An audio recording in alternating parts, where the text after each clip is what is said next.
नमस्कार, Lucknow cantt news 24 में आपका स्वागत है। मैं हूं वीरेंद्र मिश्रा। हम दिखाते हैं खबर की सच्चाई। खबर की सच्चाई देखने के लिए देखते रहिए लखनऊ कैंट न्यूज 24। लखनऊ के चौधरी चरण सिंह ऑडिटोरियम सहकारिता भवन विधानसभा मार्ग में सूचना का अधिकार बचाओ अभियान के तत्वाधान में सूचना का अधिकार अधिनियम 2005 एवं वर्तमान स्थिति पर आयोजित एक दिवसीय गोष्ठी का किया गया है आयोजन, जहां आरटीआई कार्यकर्ताओं का किया गया है सम्मान।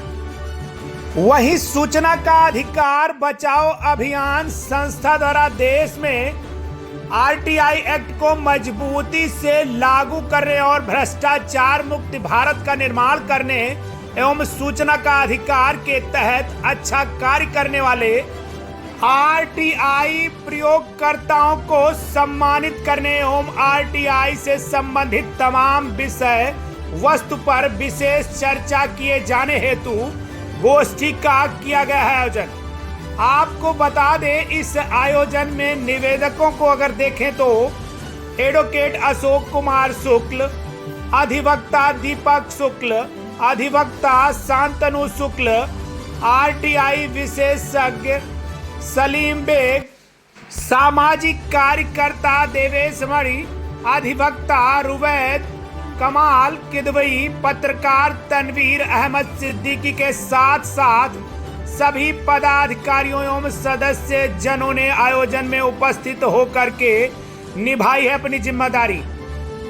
तो वहीं आयोजन में आए हुए अतिथियों में मुख्य अतिथि पूर्व मुख्य सचिव उत्तर प्रदेश शासन आलोक रंजन, अध्यक्ष पूर्व विधि सलाहकार उत्तर प्रदेश राज्यपाल चंद्रभूषण पांडे, विशिष्ट अतिथि हाफिज उस्मान, विशिष्ट अतिथि वीरेंद्र सक्सेना, विशिष्ट अतिथि राजकेश्वर सिंह, विशिष्ट अतिथि ज्ञान प्रकाश मौर्य, विशिष्ट अतिथि सुश्री अंजलि भारद्वाज, विशिष्ट अतिथि सुश्री अमृता जौहरी की रही है उपस्थिति। तो वहीं आए हुए वक्ताओं ने अपने अपने विचारों को किया है व्यक्त। और 6 करोड़ रुपए आइए दिखाते हैं लखनऊ कैंट न्यूज 24 की पूरी रिपोर्ट। सूचना का अधिकार की समस्या ये है, और मैं चाहूंगा इस तरह से मैं जो आमंत्रित करना चाहता हूं, जैसे मैंने आपको कहा कि अगर राज्य सूचना आयोग की अभी तक की वार्ता चलेगी तो सबसे ज्यादा दंड निरूपित करने और विभागीय कार्यवाही कराने और डीम्ड पीआईओ बनाने में अगर कभी नाम आएगा तो हमारे पूर्व राज्य सूचना आयुक्त आदरणीय राजकेश्वर सिंह तक आएगा। लेकिन हम यह भी करेंगे रोज कि तत्समय कि आज बात आई कि विधिक, हमने आज हमारे बहुत से अधिवक्ता बंधु हैं, कानून में दंड का प्रावधान क्यों बनाया गया। दंड का प्रावधान का तात्पर्य ही है कि हमारे अंदर गलत करने के लिए डर हो।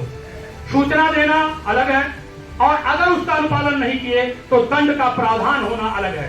दोनों अगर हम कहें इक्वल है और अलग अलग क्षेत्रों में उनका अपना महत्व है। और आज जो आई, अब एक सर ने कहा कि दंड माफ किए जा रहे हैं, वास्तव में पूरे भारत में जैसे हमारे बहुत से विधि अधिवक्ता हैं कि इसका अपने ही आदेशों की समीक्षा नहीं की जा सकती, लेकिन उत्तर प्रदेश में हो रहा है एक नियमावली के अंतर्गत, उस पर भी हम नहीं आना चाहेंगे। और मैं आमंत्रित करना चाहूंगा और आपकी बातों को, उन तमाम आरटीआई आवेदकों की बातों को उसमें जोड़ते हुए कि अगर 2017 के केस का 2735 हियरिंग के बाद निस्तारण नहीं हुआ तो क्या आयोग, वर्तमान आयोग अपने कार्य प्रणाली पे है। मैं आदरणीय श्री राजकेश्वर सिंह को आमंत्रित करूंगा और आप जोरदार तालियों के साथ स्वागत करेंगे। जब ये कानून पार्लियामेंट में बन रहा था उस समय मैं पत्रकार था और पार्लियामेंट कवर करता था, 2005 की बात है। तब मुझे पता नहीं था कि मैं भी कभी सूचना आयुक्त बन जाऊंगा इसी कानून के जरिए, जब मैं इसे कवर कर रहा था। तो तब मैंने इसका जो डिबेट हुई इसको मैंने पार्लियामेंट में सुना। ये कानून बनाते समय दोनों सदनों में जो चर्चा हुई उसकी मंशा बहुत बड़ी थी। बहुत 30 दिनों की प्रक्रिया में जवाब उन्हीं सूचनाओं का दिया जाता है जो साधारण हो और जिनमें कोई भी गलत कार्य न किया गया हो। फंसी हुई कोई भी सूचना प्रथम अपील और द्वितीय अपील के बाद भी मिलना मुश्किल हो जाता है।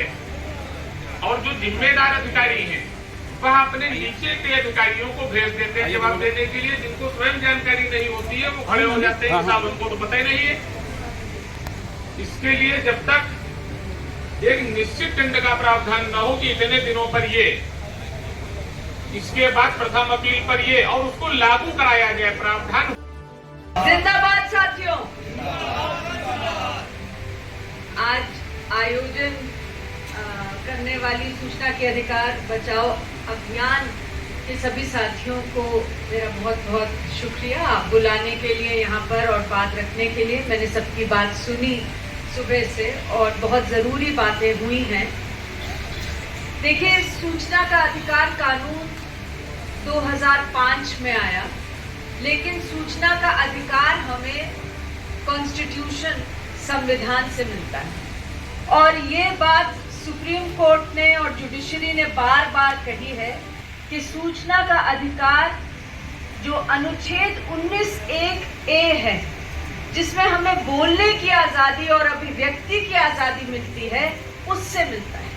क्योंकि अगर हमारे पास सूचना नहीं होगी तो हम अपने विचार कैसे बनाएंगे, हम बोलेंगे कैसे, हम अपनी अभिव्यक्ति की आज़ादी को कैसे इस्तेमाल करेंगे। और हमारे जीने के अधिकार से अनुच्छेद 21 से ये सुप्रीम कोर्ट ने कहा है कि ये हमारा अधिकार बनता है। और अगर हम देखें, 1950 में हमने अपने आप को ये संविधान दिया था, लेकिन किसी को सूचना नहीं मिलती थी। और जो पूरा मुहिम चला सूचना के अधिकार कानून के लिए, वो इसीलिए चला कि संवैधानिक अधिकार तो है लेकिन सूचना मिलती नहीं है, तो कोई ढांचा बनाया जाए, एक कानून बनाया जाए जिससे कि हम जाकर सरकारों से, जो सत्ता में बैठे हैं, उन लोगों से सूचना ले सकें। इसका अगर आप यूपी में भी लॉन्च कर दें इस मंच पे, कल हमने जस्टिस लोकुर के साथ दिल्ली में लॉन्च करा, तो अगर आप इसको कर दें लॉन्च तो बहुत अच्छा रहेगा। बहुत धन्यवाद। बिल्कुल बिल्कुल, यह मैम वास्तव में जो है रिपोर्ट है, अगर आप देखेंगे तो आपकी आंखें भी खुलेगी। और यह हमारे लिए, उत्तर प्रदेश के लिए, हम सभी के लिए महत्वपूर्ण समय है कि जिस रिपोर्ट को आपके समय लॉन्च किया जा रहा है, और इसकी पूरी कोशिश है कि जो स्मारिका बनेगी उस स्मारिका में ये सारे डेटा रखे जाएंगे जो आप तक पहुंचेंगे। सबसे पहले मैं बहुत बहुत आभार व्यक्त करता हूं कि हम 10-20 लोग मिलकर और उससे संवाद सामने से करें, और कोई विकल्प नहीं है, और व्यवहार में उतारना पड़ेगा, मजबूती से अपने अधिकार को लेना पड़ेगा। सूचना का अधिकार नहीं मिला हुआ, नहीं देंगे 30 दिन बाद। 30 दिन में क्यों? 30 दिन बहुत समय होता है। आप सूचना दीजिए, नहीं देते हैं, इनके ऊपर चढ़ के लेने की जरूरत है जब तक अमेंडमेंट नहीं होता है। ऐसे नहीं चल सकता, ये क्या मतलब? और बहुत सारे सूचना आयुक्त ऐसे बनाए गए हैं जिनको पता ही नहीं है कानून का और विधि का। मैं तो कहा हूं कि कम से कम कुछ नहीं तो जो चेयरपर्सन है उसको जुडिशियरी के आदमी को लगाइए, बाकी मेंबर्स को आप पत्रकार और अन्य जगहों से ले लीजिए। मैं नहीं कहता कि सभी पत्रकार बेकार हैं, लेकिन ये व्यवस्था जहां सभी छोटे से लेके और बड़ा तक नियुक्त करने वाला, मुख्यमंत्री जो नियुक्त करता है, मिनिस्टर, गृह मिनिस्टर जो उसको नॉमिनेट करता है, सूचना आयुक्त को, न जाने कहां से निराले व्यक्तियों को ले आ रहे हैं जिनका कैरेक्टर किस तरीके का है, न जाने क्यों लेके आ रहे हैं, न जाने क्यों बोझ हमारे ऊपर सूचना का भार दे रहे हैं इस तरीके से। ऐसे चलेगा? ऐसे ही डेमोक्रेसी चलेगी? ऐसे ही कॉन्स्टिट्यूशन चलेगा? यही देखते हम मर जाएंगे। ऐसे नहीं चल सकता। मैं मित्रों से क्षमा चाहता हूं।